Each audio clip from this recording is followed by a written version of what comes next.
Sawadika. Sawadika. Bonjour à tous, bienvenue dans une nouvelle vidéo sur ma chaîne Kathleen à Phuket. Aujourd'hui, nous sommes partis en vadrouille pour un petit week-end. Donc nous avons quitté Phuket et nous sommes à Khao Lak pour 2 nuits, 3 jours. Et comme on ne vous a jamais emmené faire un petit tour à Khao Lak, on s'est dit que c'était une bonne idée pour vous faire découvrir cet endroit. Donc c'est parti, on vous emmène pour 3 jours à Khao Lak. On y va. Donc on vient d'arriver. Alors, combien de temps on a mis depuis Phuket? Khao Lak, c'est au nord de Phuket. On a mis 2h30 pour, du sud. Ouais, on a mis 2h30 depuis Rawai, donc du sud de Phuket, jusqu'à Khao Lak. Donc voilà, 2h30, ça a roulé correctement. Avec une pause pipi. Avec une pause pipi au milieu, une pause 7-Eleven pipi. Et on a pris un petit hôtel qui est très mignon, donc je vais vous montrer, parce que comme ça je vous montre un peu, enfin Serge va vous montrer, comme ça je vous montre un petit peu la chambre. En fait, on est venu retrouver des amis que vous voyez souvent dans nos vidéos, hein, Frédéric et Johanna, et qui sont partis de Phuket, qui sont venus habiter à Khao Lak. Et donc, ils nous manquaient. Donc, on s'est dit qu'on venait quand même leur faire un petit coucou pour passer un petit week-end aussi. Pour nous, ça nous fait du bien. Donc, petite kitchenette avec grand frigo. Et ils sont contents parce que je leur ai fait un clafoutis. Bon, on voit pas. J'ai fait un clafoutis aux abricots. Voilà, donc j'ai fait ça pour eux parce qu'ils sont en manque de pâtisserie et de desserts un peu français parce qu'ici, c'est pas Phuket, donc il n'y a pas tout pareil. Voilà, donc là, grande chambre avec télé, petit meuble sympa, il est joli ce petit meuble. Ensuite, on a espace chambre. Donc avec un lit, encore une télé, 2 télés, une belle tête d'éléphant. Et là, il y a une séparation bambou avec côté salle de bain. Là, la vue, on a un peu de verdure. C'est grand, c'est spacieux. Et là, ouais, c'est très grand. Là, il doit y avoir les toilettes. C'est ça. Là, il y a un espace dressing. Qui est très grand aussi. Voilà, une grande douche. Peut-être la douche, elle est grande, elle est plus grande que chez nous. Ah oui, oui. Et là, salle de bain avec l'espace... Attends, il y a des moustiques hein, quand même, on va fermer. Ouais. Voilà, donc écoutez, on va faire un petit tour dans Khao Lak. Là, en tout cas, on va aller se balader un petit peu dans l'hôtel, voir un peu ce qu'il y a. Et ce soir, on va dans un restaurant. Ils nous ont prévu un petit truc. Alors, on connaît Khao Lak. Ouais, on connaît Khao Lak, on est déjà venu quelques fois. Mais là, ce soir, on va dans un hôtel qui fait un buffet le vendredi soir. Donc, on va manger, on vous emmène. Donc voilà, comme ça, vous découvrez un petit peu Khao Lak. C'est vraiment beaucoup plus calme que Phuket, mais ça change. Et voilà. Allez, c'est parti, on va se balader.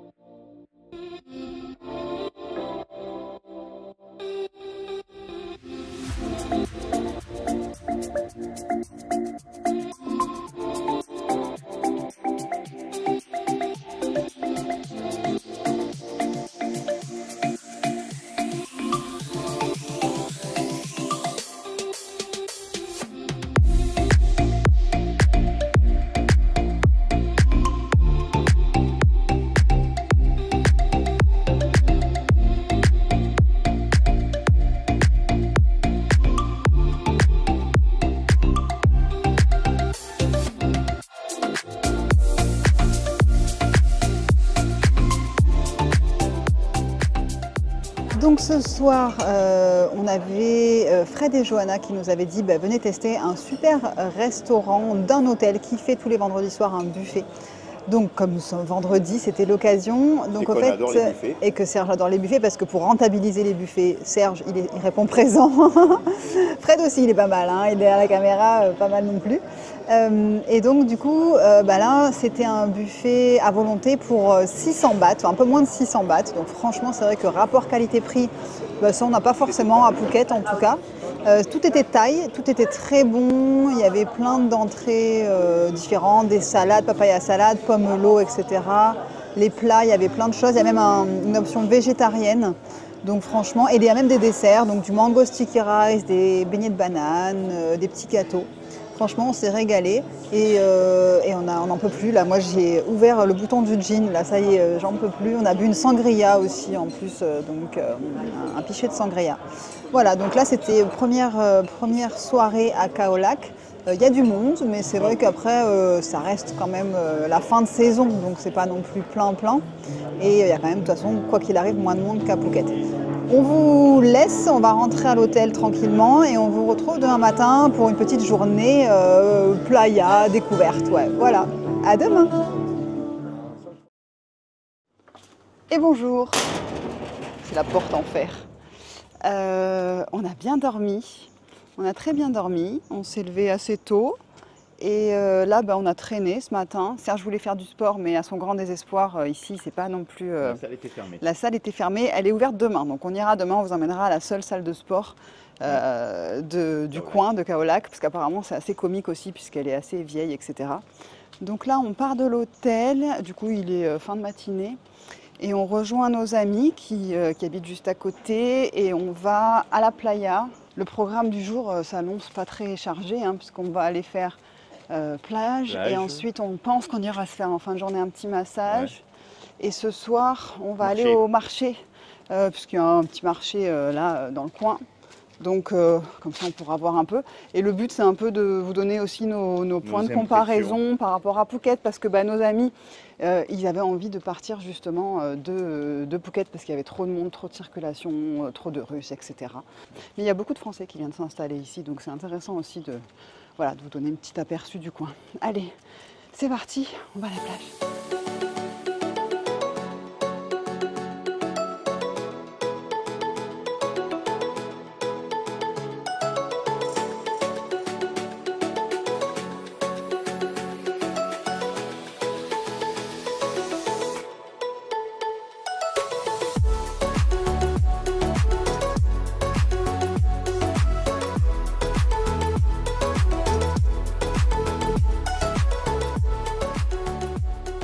Voilà, la dure journée continue. On vient d'arriver à White Sand Beach. Donc c'est vrai qu'à Kaolack, il y a énormément de plages. C'est des très grandes étendues de plages, des très grandes plages. Il n'y a pas vraiment de petites criques en fait. C'est d'ailleurs là où ils ont pris le tsunami vraiment le plus violemment en Thaïlande. En fait, c'est Kaolack. D'ailleurs, j'ai vu qu'il y a un mémorial. Oui, il y a un mémorial. Voilà. Et il y a, c'est vrai que par exemple, je ne sais pas si vous voyez derrière moi, il y a des petits bungalows, et on se disait, là on est parti se baigner un peu, on se disait qu'en fait c'est ce qu'il n'y a pas à Phuket, et ce qu'on nous demande souvent en disant je viens à Phuket, je voudrais un petit bungalow, les pieds dans l'eau, etc. Non, il n'y a pas. Il n'y a pas, puisque Phuket c'est les principaux hôtels sur les plages, c'est des gros hôtels de luxe, et il n'y a pas de petits bungalows comme ça. Donc là voilà, il y a des petits trucs comme ça. C'est vrai que nous on était venus une fois aussi pareil, on avait un petit bungalow comme ça en bord de mer, et c'est vrai que c'est top le matin quand on se lève, même avant le petit déjeuner, aller faire un petit plouf à l'eau, c'est vraiment le bonheur. Et là, la saison se termine doucement. Oui. Donc il y a beaucoup moins de monde que les derniers mois qui viennent de s'écouler. Et ici, la clientèle... Il n'y a jamais de monde ici, jamais vraiment beaucoup de monde. C'est tellement grand qu'encore une fois, pour avoir une impression de vraiment surpeuplé, il faudrait qu'il y ait vraiment du monde. Et les gens se regroupent sur les transats en fait. Voilà, et c'est vrai qu'ici, la population touristique, on va dire que c'est beaucoup d'Europe du Nord, Europe de l'Est. Allemand, hollandais et scandinave. Suédois, norvégien, tout ça. C'est vrai qu'on entend beaucoup parler ces langues-là. Pas du tout de russe, en tout cas très très peu. Là, depuis qu'on est arrivé hier soir, on en a vu très très peu, donc c'est vrai que ça nous fait bizarre. Et voilà, donc là, on va rester un petit peu à la plage parce qu'on a trouvé un spot à l'ombre, donc on est quand même bien sous un bel arbre. Sous un très bel arbre. L'eau, elle est bouillante. Elle est bouillante. Mais elle est bouillante. Je me suis brûlé. Il est plus chaud dedans que dehors, donc franchement... Voilà, et là après on ira voir une autre plage, je pense. Alors c'est vrai qu'il y a deux plages principales pour vous montrer. Ici, voilà, on va vous les montrer. Même s'il y en a plein, et puis il y a tellement de choix si on voulait vous poser à la plage qu'il n'y a pas de problème. Voilà, donc on continue, on va se baigner. Notre farniente. Farniente, vraiment on fait que dalle. Ça change.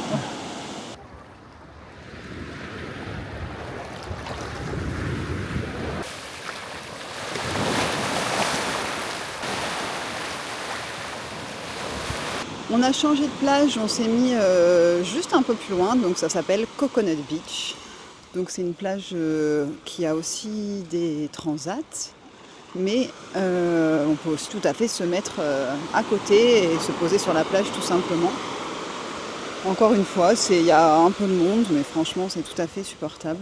Et là on est venu se prendre des petits smoothies pour manger un peu quelque chose, parce qu'on commence à avoir faim, mais on ne va pas manger parce qu'on veut se réserver pour ce soir pour le marché, pour bien manger ce soir au marché. Donc là on s'est fait des petits smoothie coco, smoothie mangue, voilà. Donc, mais elle est très jolie parce que cette plage, en fait, c'est juste derrière une grande cocoterie. Donc c'est vrai que c'est très joli de passer par cette cocoterie pour venir ensuite rejoindre la plage. Voilà, il est 18h quelque chose, 18h15. Ouais.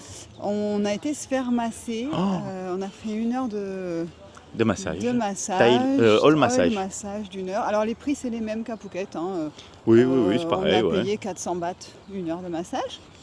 Très agréable, très bien. On aurait même dû faire 2 heures, je pense. Ah ouais, là j'aurais pu là. Ouais, quand c'était le week-end, qu'on est tranquille, c'est vrai qu'on aurait pu. Et là, nous sommes donc descendus sur la plage de Khao Lak, au fait, dans le quartier de Ban Myang. Le quartier un peu touristique, là où il y a... le quartier où ça bouge un peu. Un peu. Et là, on va voir le coucher de soleil, mais c'est assez nuageux. Depuis qu'on est arrivé, c'est vrai que c'est... Ouais. Mais même à Phuket, de toute façon. Ouais, c'est brumeux, nuageux, il y a pas mal d'averses un peu de temps en temps le soir. Bon là il pleut pas, donc on va voir le coucher de soleil et après on va faire un petit tour au marché et manger parce que c'est vrai que on a trop faim là. On a trop la dalle, on se retient depuis pour le marché, c'est vrai. Pour le marché, on a mangé un bout de clafoutis ce matin, un shake et nos copains Frédéric et Johanna, eux, ils mangent que le soir. Enfin là ils ont mangé un shake aussi mais ils mangent que le soir donc ça nous... Eux ils sont habitués. Ça nous motive à tenir aussi. Voilà. Bon bah écoutez on va voir si on voit un peu le coucher du soleil sur la plage. Ce que ça donne. Ouais.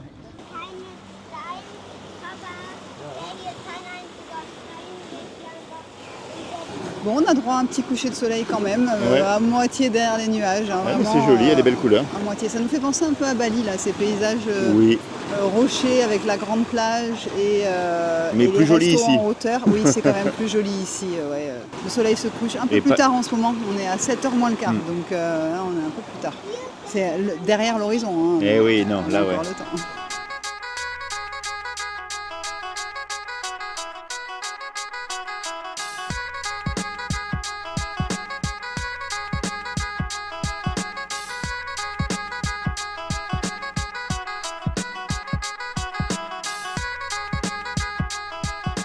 Alors, on a déjà mangé des petits gyoza. Ouais. C'est un marché ça change un petit peu, c'est-à-dire que c'est pas trop de... C'est des restos. C'est des restos, c'est moins de la street food où on prend et on mange en marchant comme ça en fait. On s'assoit devant un resto, on commande. Il y en a en fait, ils attirent les gens avec un étal devant. Voilà. Et puis après tu commandes quand tu t'assois. Après tu commandes, mais bon moi j'avais pas envie forcément de manger un plat quoi. Moi je voulais des petits trucs comme ça à grignoter à droite à gauche. Donc du coup on part se promener un peu, nos copains ils ont trouvé une place. Donc ils sont posés. Et nous on va marcher un peu, voir ce qu'on se trouve. Ouais, c'est tout pareil. Après on n'a pas fait un tour dans le quartier pour les souvenirs et les habits et tout, hein, parce que bon, voilà, hein, c'est pas nous qui allons ramener des souvenirs de Khao Lak. Donc on va voir. Non là il n'y a plus de bouffe, on repart dans l'autre sens. C'est parti.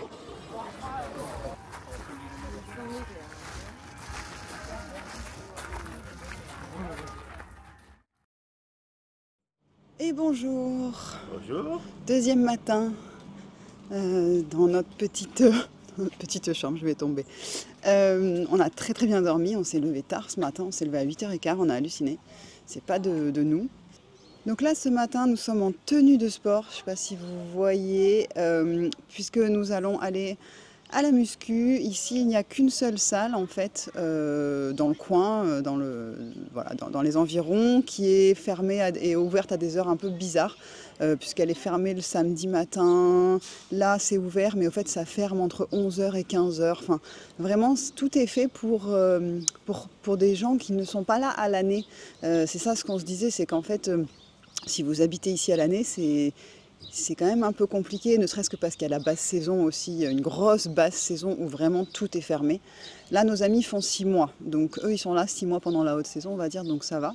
Et là, je voyais par exemple, voilà, la salle de sport, oui, c'est nous à Phuket, elles sont ouvertes de 7h du matin à 22h le soir, non-stop, 7 jours sur 7, voilà. C'est fait pour des gens qui vivent à l'année. Ici, c'est vraiment fait pour une population touristique, voilà, avec une haute et une basse saison qui est très marquée.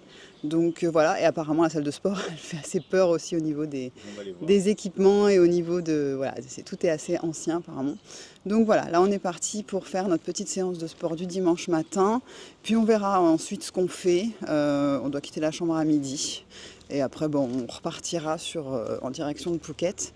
pour aller sûrement s'arrêter en chemin, manger un bout quelque part. On verra un petit peu selon où on s'arrête. Voilà, allez, c'est parti. Let's go to the gym.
Bon, on s'est arrêté manger parce que on a faim, on a faim tous les deux et qu'après il y a la route. Donc là, on s'est arrêté dans un petit boui-boui, on attend d'avoir la nourriture qui arrive. C'est pas un petit boui-boui là. C'est pas un petit boui-boui. C'est un resto. C'est un resto. Ouais. Et au fait, on voulait vous faire un petit bilan de Kaolack, de notre avis sur Kaolack. Les gens qui disent que c'est très calme, il y a aussi du bruit à Kaolack parce qu'en fait, il y a cette grande avenue, autoroute, voie rapide, 2 fois 2 voies, donc c'est une grande 4 voies. 3 voies même. Ah ouais, 2 fois 3 voies, donc c'est 3 voies, qui traverse en fait Kaolack. Et moi je trouve ça. Et après il y a des perpendiculaires qui descendent à la mer. Entre chacune, il y en a qui descendent vers la mer. Et d'autre côté, il y en a qui montent un peu plus vers la colline. Et en gros, les gens, ils habitent plus vers la colline. Ça monte. Et après, quand on descend, c'est les commerces, les hôtels. Voilà, les restaurants, etc. C'est très, très, encore une fois, très, très touristique puisqu'il y a énormément de touristes et d'hôtels, même de restaurants, de commerces liés aux touristes. Pour moi, c'est vrai que c'est pas vraiment un endroit où on vient vivre à l'année. Je n'arrive pas trop à me dire que je pourrais trouver un style de vie qui me convient à l'année à Kaolack. L'année, non. Voilà, en fait, c'est pas assez développé pour vivre à l'année. C'est pas assez développé, il n'y a pas d'endroit pour faire ses courses, il y a un petit Tesco, il n'y a pas d'endroit pour faire les magasins si on a du shopping à faire pour son intérieur, par exemple.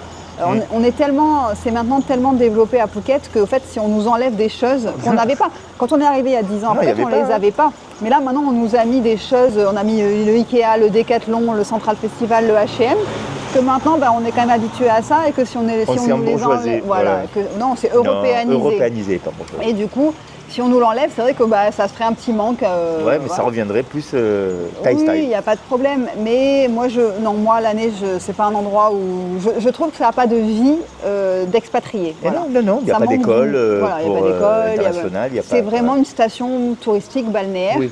Ce qui est aussi le cas à Phuket, mais à Phuket, on a quand même cette vie d'une communauté qui vit aussi là à l'année, qui a ses habitudes, qui peut avoir un autre style de vie.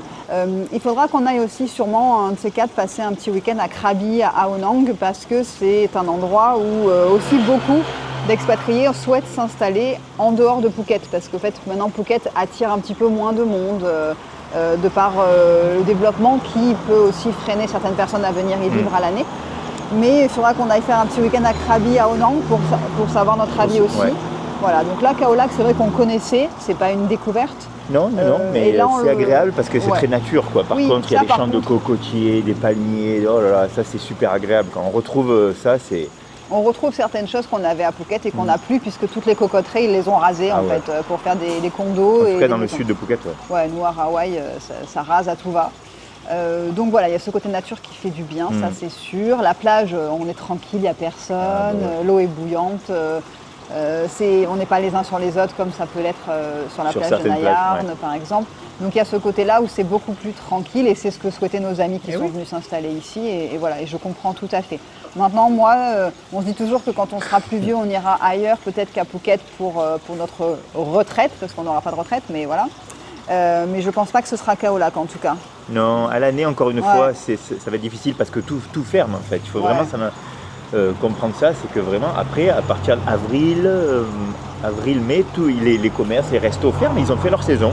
Voilà. D'ailleurs, il y a des petits panneaux sur certains restaurants, il y a marqué see you next season. Donc ça y est, c'est fini, bye bye. Voilà, déjà. On se verra la prochaine saison. Voilà notre petit bilan Khao Lak. Au niveau des prix, c'est pareil. Hein. Franchement, même les restos, les massages, même les locations, là on parlait un peu au niveau des trucs, c'est pas non plus pas cher. Hein. Tout ce qui est un peu européanisé, ça reste quand même assez dans les mêmes prix que Phuket. Donc voilà, donc ça c'est pas non plus la bonne affaire de venir vivre à Khao Lak. Voilà, vous n'allez pas économiser énormément d'argent.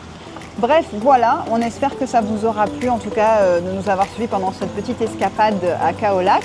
On vous retrouve la semaine prochaine pour une nouvelle vidéo, donc samedi prochain 11 h. En attendant, portez-vous bien et passez une très belle journée. Bye bye. Bye bye.